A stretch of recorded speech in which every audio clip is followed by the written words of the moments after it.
படம் எப்படி madam? First அளவுக்கு இல்லை. ஃபஸ்ட்டு வந்து ஆல்மோஸ்ட் டிஃப்ரெண்ட் லெவல் ஆஃப் இது இருந்தது. இது வந்து ஓகே ஆவரேஜ். இந்த படத்தில் எனக்கு தெரியல, எனக்கு அந்த அளவுக்கு இல்லை நுவான்ஸ்லாம் வந்து அப்படி ட்ரான்ஸ்ஃபார்மேஷன் வந்து அஸ் ஆடியன்ஸ் எங்களுக்கு வந்து ரீச் ஆகலைன்னா சொல்லணும். அப்படி இருந்துன்னா எனக்கு தெரியல. மேபி பிகாஸ் நான் வந்து மெயினாக வந்து அந்த ஃபஸ்ட் பார்ட்டில் இந்த எக்ஸ்பெக்டேஷனே இல்லையே அப்படிங்கிற ஒரு டிஸப்பாயின்மெண்ட் இருந்தது. ஸோ பட் ஆனால் ஒரு இது மூவி பார்க்கும்போது அந்த பழைய கண்ணோட்டத்துலேயே நம்ம பார்க்கவும் கூடாது.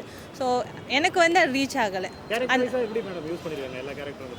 ரொம்ப மூவி ரொம்ப லென்த்தி ஆகிடுச்சு. லென்த்தி ஆனது மட்டும் இல்லாமல் என்னாச்சு, ஏகப்பட்ட ஸ்டோரிஸ் வந்து இருந்ததுனால நிறைய கன்ஃபியூசிங்காக இருந்த மாதிரி ஃபாலோ பண்ணுறதே கஷ்டமாக இருந்துச்சு. ஒரு பெரிய ஒரு ராமாயணத்தையும் மொத்தமாக சுருக்கி 2 மணி நேரத்தில் 3 மணி நேரத்தில் கொடுத்தா எப்படி இருக்கும், அது மாதிரி இருந்தது. ஸோ வந்து சிம்பிளான ஸ்டோரி லைன் ரொம்ப அழகாக டெலிவர் பண்ணியிருப்பாங்க. அது வந்து எப்படின்னா ஒரு டிவைன் மெசேஜ் மாதிரியே இருந்துச்சு என்னை பொறுத்த வரைக்கும் அந்த படம். இந்த படம் வந்து லைக் அஸ் அ ஆடியன்ஸை நம்மளுமே அந்த படத்தில் இன்ஃப்ளூயன்ஸ் ஆகிட்டோம்.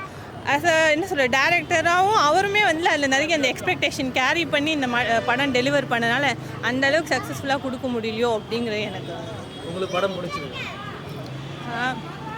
பிடிச்சுன்னா ஓகே, அதான் சொல்கிறேன். ஃபேமிலியோட படம் எங்கள் ஃபேமிலிக்கு எல்லாருக்கும் காந்தாரா ரொம்ப பிடிக்கும், பசங்கள்லேருந்து எல்லாருக்கும். அதனால தான் வந்து பார்த்தோம்.